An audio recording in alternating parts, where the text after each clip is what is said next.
Started off as a PG podcast, but then Devin just kept on dropping shits and fucks, and I'm just trying to figure out what's in her mouth.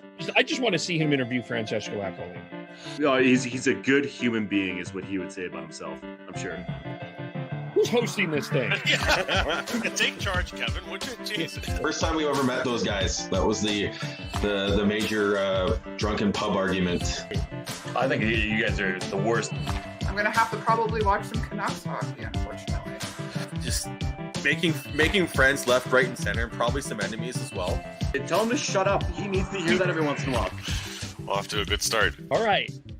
We are live.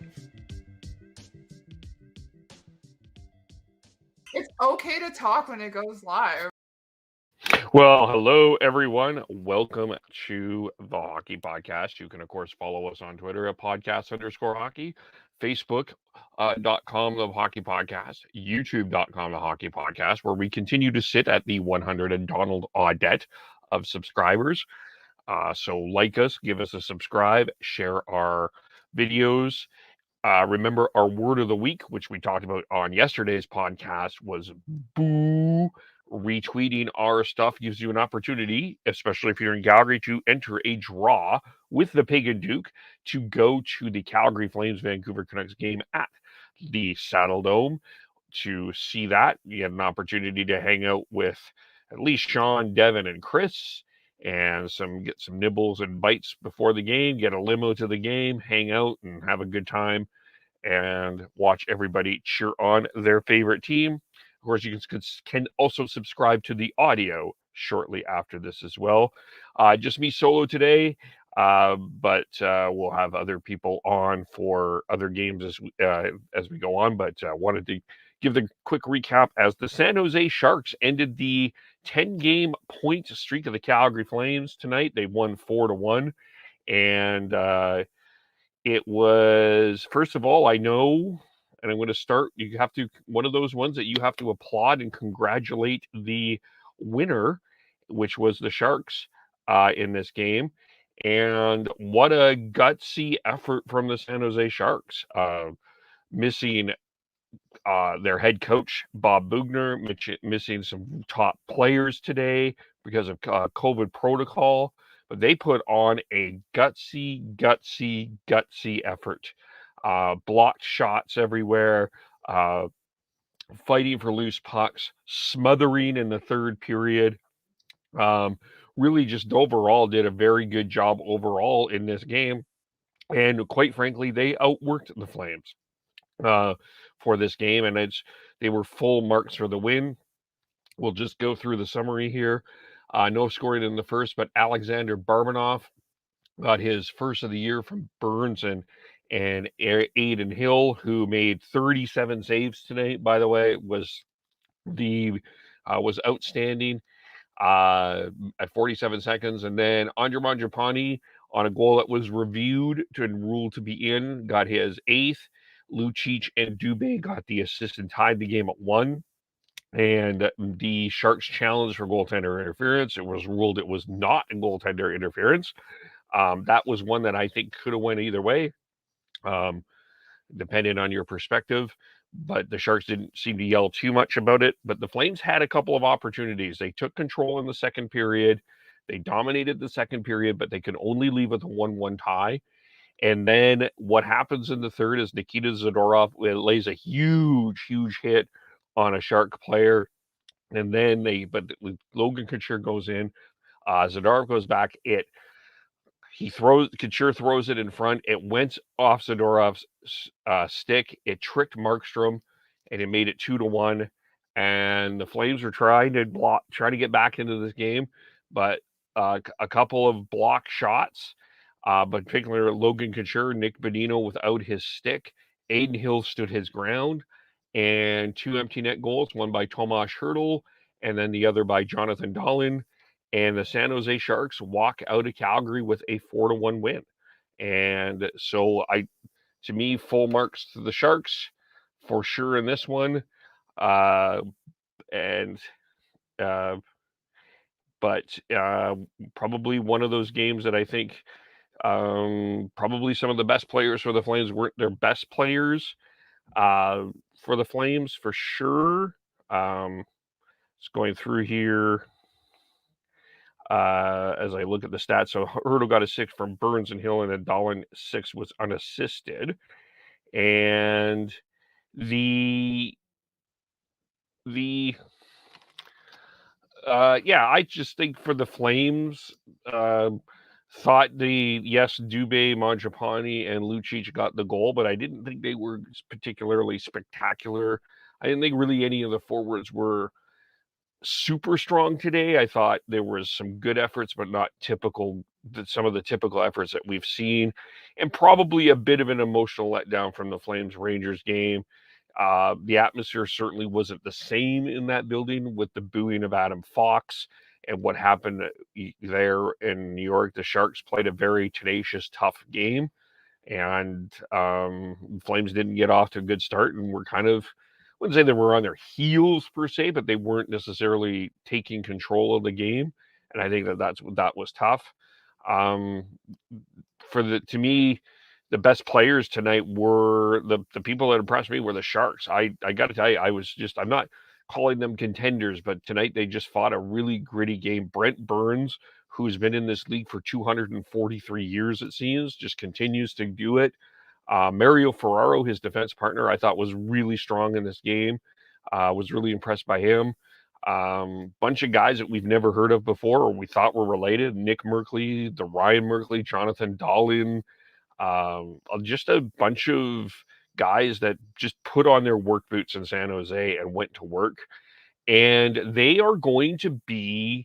Sharks are going to be one of those teams that we've all had the assumption of who the top 3 or 4 are going to be. And we've assumed that the California teams will not be participating in playoffs. I think the San Jose Sharks is going to be one of those teams that are going to cause a little bit of a disruption. Especially in the Pacific Division, where I still think it's wide open. They are going to be a bit of a factor here for sure. So 2 big points in the back pocket for San Jose, and 2 points. I think Calgary, I'm going to say that they're going to regret it at the end of the year, but I think it's, it would be nice to have those points. But I mean, they have points in 10 straight games, so they do have a lot of points in their pocket. So I don't think it's a huge deal that they lost this game. It's not the end of the world per se. They just get back on there, and they go to on their 7-game road trip. They start on Thursday in Montreal, and then Friday in Toronto, and go on from there. I mean, it's not a disastrous game, but it certainly wasn't their best game. For sure, as we go through that road trip, you got Montreal, Toronto. You also got Sunday in Ottawa, Tuesday in Philadelphia on the 16th, Thursday in Buffalo, and then they finish up Saturday, Islanders, and then Sunday in Boston before they're back home on the 23rd to Chicago. So their second 7-game road trip of the year. They swept the last one. I mean, I don't think that that's a realistic expectation this time. But they've got points in their pocket, and they just need players to play better, and we've seen what they can do. So for the Flames, for me, not much to say in terms of, like, they need to make drastic changes. It was a loss. You probably don't want to lose to divisional opponents. Their 2 regulation losses are to both division opponents, the Edmonton Oilers and the San Jose Sharks. So you probably don't want to do that too much, but I'm not coming away with super anger towards the Flames. It was just seemed like it was really one of those nights that the Sharks outworked them, and their best players needed to play better. But it's an 82-game season, and we need to take that into consideration. Just so you're also aware, as we're doing this, the Anaheim Ducks have just pulled ahead of the Vancouver Canucks 2-0 halfway through the third, and Vegas is leading Seattle as we're going through this 4-2 as well. And Edmonton lost today to Detroit, by the way, 4-2 as well. Some of the other news that went on today that I wanted to just quickly touch on, what we'll be doing going forward is going with some video news packs, so you can also subscribe to those. Also, one of the other things, just before we go, I think of the question, the other question I think coming out of this is how the goaltending will be handled here. I would think that we'll be getting Vladar in one of Montreal or Toronto, and I would guess he gets Montreal. In terms of goaltending here, sort of see him getting probably 2 games in this series of 7. I would think he gets the Montreal one, and I think he would probably get one of the Islanders of the Bruins. I think he's going to get Boston. He is a former Bruin. That would seem to make the most sense. And then you give Markstrom Friday, Sunday, which was it's an afternoon game. Flyers, Sabres, Islanders. I think you give Markstrom 5 and Vladar 2. I think that's probably the way that goes. Yeah, we haven't seen Vladar in a while. I think at some point he is going to have to play at home here, and I would think that it's going to be on that 5-game homestand. We will see Vladar on a homestand here. Looking at that, you got a Tuesday, Blackhawks, Jets, Penguins, 27th, 29th, and then 2nd, 3rd. I would think one of those is going to be a Vladar game as well. So, but you do want to get him in a little bit. He has played well for the most part. So I would think that he will get into the lineup. As far as Valimaki, I think it's tough for me to see him getting into the lineup the next game. Depends on how you felt that Zadorov played. I don't think Zadorov has been awful, but I do think you do want to give Valimaki some sort of shot. So I would think that we'll see him at some point in this road trip as well. And as terms of any other lineup changes, I think right now in terms of forwards, it feels like everything is kind of set. That the only question for me is on defense, if we see either Valimaki or Stone at some point on this road trip. But just also wanted to get into sort of the rest of the news of the day. We'll start with the report here in the morning that Rick Westhead sent out. I'll just read the tweet for this. And there's 3 stories I wanted to touch on here. And the first one is around John Doe 2, who is if you saw the interview that Rick Westhead did with the mother of John Doe 2, which is the person that the young man, the young teen at the time that was one of the Brad Aldrich's victims, and just her that was a really heart-wrenching story. If you remember, during the Kyle Beach press conference with Gary Bettman, Russ had specifically asked about counseling, paying for therapy and counseling. The NHL announced today that they will Rick Russ had said that an NHL employee emailed, said that this basically, and I'm going to just look for the tweet here. Just give me a quick second here. The NHL has informed a lawyer for John Doe 2 that the league will not cover the cost of counseling therapy for him and his family. An NHL employee wrote in an email that the league will leave that matter for the Blackhawks to manage. JD2's lawyer said,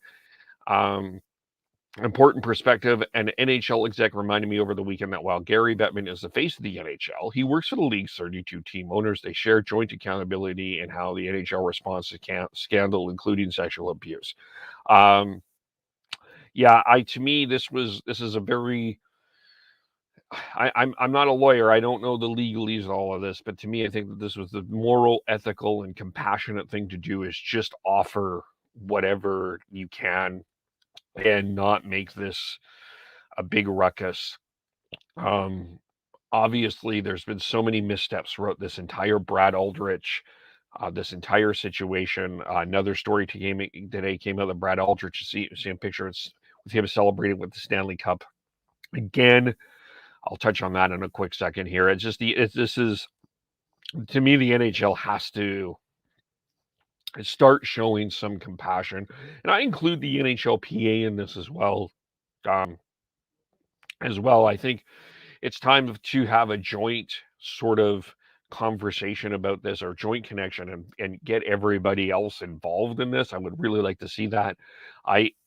again, I understand there's legalese and all of that to this, but I think from a human perspective, the right thing to do is just cover the costs, support the player.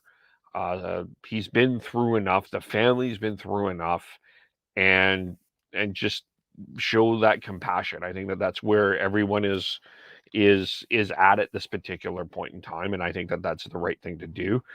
And it's going to be very interesting. We talked about this on our podcast a couple of weeks ago. Other people are talking about this as well, but it's going to be very interesting going forward to see how sponsors are going to be reacting to this.